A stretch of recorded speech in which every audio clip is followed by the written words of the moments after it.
Praise the Lord. Good morning. கர்த்தர் நல்லவர், அவர் கிருபை என்றும் உள்ளது. யோவான் 4:24. தேவன் ஆவியாயிருக்கிறார், அவரை தொழுது கொள்கிறவர்கள் ஆவியோடும் உண்மையோடும் அவரை தொழுது கொள்ள வேண்டும் என்றார். யோவான் 4:24. ஆண்டவராய் இயேசு கிறிஸ்து சமாரியா ஸ்திரீயிடம் தேவன் ஆவியாய் இருக்கிறார் என்றார். அவரை தொழுது கொள்கிறவர்கள் ஆவியோடும் உண்மையோடும் அவரை தொழுது கொள்ள வேண்டும். உன்னுடனே பேசுகிற நானே அவர் என்றார். ஆம், அந்த தேவன் யார் என்றால், இருக்கிறவராகவே இருக்கிறேன் என்று மோசேயுடனே சொன்னதுடன், இருக்கிறேன் என்பவர் என்னை உங்களிடத்துக்கு அனுப்பினார் என்று இஸ்ரவேல் புத்திரரோடே சொல்வாயாக என்றாரே, அவரே தேவன். நானே என்கிற தேவன் யார் என்றால், இருக்கிறவராகவே இருக்கிறேன் என்பவரே. ஆங்கிலத்தில் ஐ am that I am. இந்த ஐ am that I am என்ன செய்தார் என்றால், நானே கர்த்தர். இஸ்ரவேல் புத்திரர் மேல் எகிப்தியர் சுமத்தின சுமைகளை நீக்கி நான் உங்களை விடுவித்து உங்களை அவர்கள் அடிமைத்தனத்திற்கு நீங்களாக்கி ஓங்கிய கையினாலும் மகா தண்டனைகளினாலும் உங்களை மீட்டு உங்களை எனக்கு ஜனங்களாக சேர்த்து கொண்டு உங்களுக்கு தேவனாய் இருப்பேன். உங்கள் தேவனாகிய கர்த்தர் நான் என்றார். ஆண்டவராய் இயேசு கிறிஸ்து ஏன் இப்படி சமாரியா ஸ்திரீயிடம் சொன்னார் என்றால், அவள் பிதாவை எங்கு தொழுது கொள்ள வேண்டும் என்றபோது, பிதாவை, அதாவது இருக்கிறவராகவே இருக்கிறவரை, கர்த்தருடைய ஆவியானவரை மலையிலும் எருசலேமிலும் தேவாலயத்திலும் குறிப்பிட்ட இடத்தில் மட்டுமல்ல, அவர் நம்மோடு கூடவே இருப்பதால் எங்கும் தொழுது கொள்ளலாம். ஆனால் உண்மையோடு, அதாவது முழு இருதயத்தோடு விசுவாசத்தோடு அவரை தொழுது கொள்ள வேண்டும் என்றார்.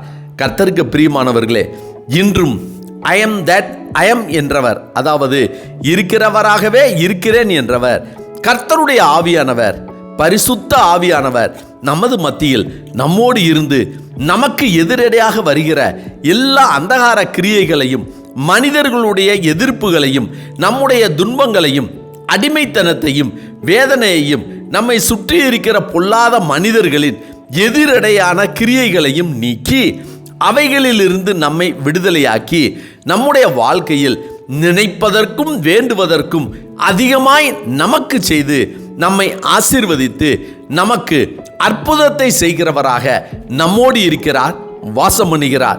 கர்த்தருடைய ஆவியானவர் எங்கேயோ அங்கே விடுதலை உண்டு என்று பவுல் சொல்லியதை மனதில் கொண்டு நாம் போகிற இடத்தில், நாம் இருக்கிற இடத்தில் இருக்கிறவராகவே இருக்கிறேன் என்ற கர்த்தருடைய ஆவியானவர், பரிசுத்த ஆவியானவர் என்னோடு கூடவே இருக்கிறார், என்னை அனுப்பினார் என்று நம் மனதில் சொல்லியபடி சுத்த இருதயத்தோடு அவரை துதித்து நம்பிக்கையோடு விசுவாசத்தோடு தடைகளை உடைத்து அற்புதத்தையும் ஆசீர்வாதத்தையும் ஜெயத்தையும் சுதந்தரித்துக் கொள்வோம்.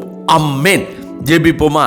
சர்வ வல்லமையுள்ள சேனைகளின் தேவனாகிய கர்த்தாவே, இருக்கிறவராகவே இருக்கிறேன் என்று சொல்லி எங்களோடு கூட இருக்கிற கர்த்தருடைய ஆவியானவரை நாங்கள் உண்மையோடு நம்பிக்கையோடு விசுவாசத்தோடு இடைவிடாமல் துதித்து உம்மை ஆராதிக்கிற தொழுது கொள்கிற கிருபையை கர்த்தர் எங்களுக்கு தந்து நாங்கள் எதிர்பார்த்து கொண்டிருக்கிற காரியங்களையும் தேவைகளையும் சந்தித்து எங்கள் முன்னேற்றத்தையும் எங்களுக்கு கிடைக்க வேண்டிய நன்மைகளையும் ஒடுக்க, அழிக்க, தடுக்க நினைக்கிற யாவர் மத்தியிலும் நீர் இருக்கிறவராகவே இருந்து ஒரு அற்புதத்தையும் அதிசயத்தையும் செய்து ஆசீர்வதிக்க வேண்டும் என ஆண்டவராகிய இயேசு கிறிஸ்துவின் இன்ப நாமத்தில் ஜெபிக்கிறோம் நல்ல பிதாவே.